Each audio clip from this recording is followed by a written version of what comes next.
بسم اللہ الرحمن الرحیم۔ السلام علیکم ورحمۃ اللہ وبرکاتہ۔ میں سلیم بزدار، آپ دیکھ رہے ہیں یوٹیوب چینل نشاط ثانیہ۔ سب سے پہلے درود السلام، اللہم صلی علی محمد وعلی آل محمد کما صلیت علی ابراہیم وعلی آل ابراہیم انک حمید مجید۔ اللہم بارک علی محمد وعلی آل محمد کما بارکت علی ابراہیم وعلی آل ابراہیم انک حمید مجید۔ حسن نیت نبی علیہ السلام کا ارشاد گرامی ہے، اعمال کا دار و مدار نیتوں پر ہے۔ ایک دوسری حدیث پاک میں فرمایا، مومن کی نیت اس کے عمل سے بھی زیادہ اچھی ہوتی ہے۔ طالب علم کو یہ بات سمجھنے میں ذرا مشکل پیش آتی ہے، مگر حقیقت یہ ہے کہ نیت عمل سے زیادہ بہتر ہوتی ہے۔ علماء نے اس کی کئی وجوہات لکھی ہے۔ ایک تو یہ ہے کہ سب سے پہلی بات تو یہ ہے کہ نیت کرنے سے مومن کو اجر ملتا ہے اور اس کی نیکی لکھی جاتی ہے۔ اگر جب بعد میں اس کے عمل میں ریا نکلے یا کسی وجہ سے اس کا عمل قبول نہ ہو، لیکن نیت کے کرنے سے اس وقت اس کے نامہ اعمال میں نیکی لکھ دی جاتی ہے۔ دوسری وجہ یہ ہے کہ نیت کے اندر دوام ہوتا ہے اور عمل کے اندر دوام نہیں ہوتا۔ کوئی بھی عمل کرے وہ محدود ہوگا، لیکن نیت کی کوئی حد نہیں۔ مثال کے طور پر ایک آدمی یہ نیت کر سکتا ہے کہ جب تک میری زندگی ہے میں تہجد کی نماز پڑھوں گا۔ اگر اس کی زندگی 100 سال ہو تو یہ نیت 100 سال تک کی ہوگی، اور اگر اس سے بھی زیادہ ہے تو اس نیت بھی زیادہ مدت تک محیط ہو جائے گی۔ اسی دوام کی وجہ سے نیت عمل سے افضل ہو جاتی ہے۔ یہاں ایک نقطہ سمجھنے کی ضرورت ہے، انسان جب بھی اعمال کرتا ہے وہ معدود ہوتے ہیں، لیکن اس کے بدلے میں جو جنت ملے گی اس میں وہ ہمیشہ رہے گا۔ اسی طرح انسان جتنی بھی گناہ کرتا ہے وہ معدود ہوتے ہیں، لیکن جہنم کا عذاب ہمیشہ ہمیشہ ملتا رہے گا۔ یعنی کافر نے کفر تو محدود عمر کے لیے کیا، مگر ہمیشہ ہمیشہ کا عذاب ملے گا۔ علماء نے اس کی وجہ یہ بتائی کہ اگرچہ مومن محدود عمل کرتا ہے، مگر اس کی نیت پر ہوتی ہے کہ جب تک میری زندگی ہے میں اپنے پروردگار کے فرما بردار کروں گا، اس لیے وہ ہمیشہ ہمیشہ کے لیے جنت میں رہے گا۔ اور کافر کی نیت یہ ہوتی ہے کہ میں نے اللہ کو نہیں ماننا یا پھر اس کے ساتھ کس کو شریک بنا دیا، اس نیت کی وجہ سے اس کو ہمیشہ ہمیشہ کے لیے جہنم کا عذاب دے دیا جائے گا۔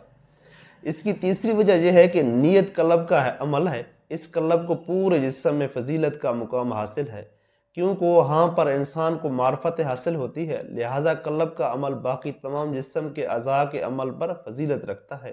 اس لیے ہمیشہ اپنے نیتوں کو ٹٹولتے رہنا چاہیے، نگرانی کرتے رہنا چاہیے کہ ہم جو کام کر رہے ہیں کیا واقعی وہ اللہ رب العزت کی رضا کے لیے کر رہے ہیں یا اس میں کوئی اور مقصد بھی ہے۔ اچھی نیت بخشش کا فیصلہ بھی ہو سکتا ہے۔ نیت کی خرابی کی وجہ سے پہاڑوں جیسے بڑے اعمال قیامت کے دن بنا دیے جائیں گے، اور وہ چھوٹے چھوٹے عمل جن کو انسان کر کے بھول جاتا ہے، نیت کی اخلاص سے قیامت کے دن انسان کی بخشش کا سبب بن جائے گا۔ حدیث پاک میں آیا ہے کہ ایک بندہ قیامت کے دن اللہ رب العزت کے حضور پیش کیا جائے گا، اس کے حق لینے والے بہت ہوں گے۔ جب ان کو ان کا حق دے دیا جائے گا تو اس بندے کے سارے عمل ہی ختم ہو جائیں گے۔ دینے والے یہ سمجھیں گے کہ یہ بندہ اب ضرور جہنم میں جائے گا، مگر پروردگار عالم فرمائیں گے کہ اس کے نامہ اعمال سب اعمال اگرچہ لوگوں میں تقسیم ہو گئے، لیکن یہ بھی لکھا ہوا ہے کہ اس بندے کی نیت سب کے لیے ہمیشہ کے لیے بھلائی کی ہوتی تھی۔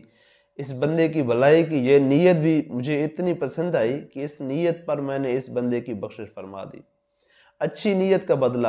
ایک روایت میں آیا ہے کہ قیامت کے دن ایک بندہ پیش کیا جائے گا کہ اس کے نامہ اعمال میں حج کا، عمرے کا اور نامعلوم کتنے شب بیداریوں کا ثواب لکھا ہوا ہوگا۔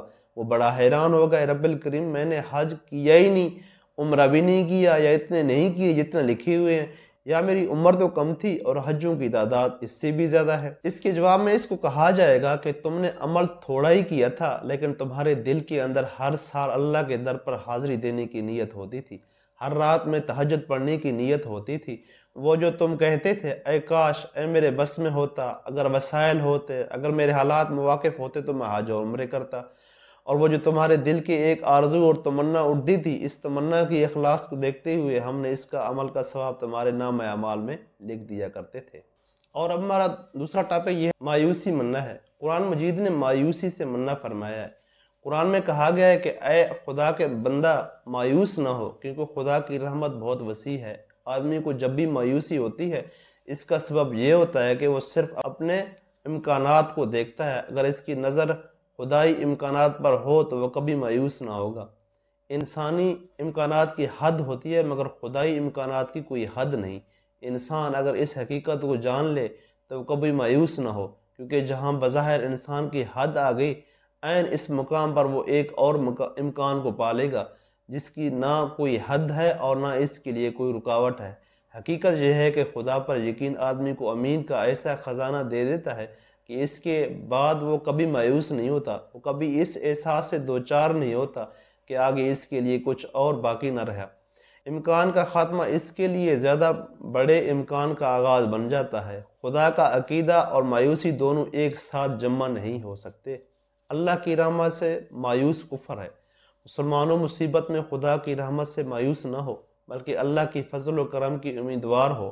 اللہ تعالیٰ فرماتے ہیں کہ خدا کی رحمت سے مایوس نہ ہو، کیونکہ خدا کی رحمت سے کافر ہی مایوس ہوتے ہیں۔ پس کتنی ہی بڑی مصیبت کیوں نہ ہو، دل شکستہ ہرگز نہ ہونا چاہیے۔ شریعت میں اس کی تاکید کی گئی ہے کہ مصیبت کے وقت میں نا امید ہونے کی بجائے حق تعالیٰ سے امیدوار رہنا چاہیے، کیونکہ اسباب سے فوق بڑھ کر بھی تو کوئی چیز ہے۔ تو نا امیدی کی بات تو وہ کہ ہے کہ جس کا دل کا ایمان، اس کا دین ایمان تقدیر پر نہ ہو، محض تدبیر پر ہو۔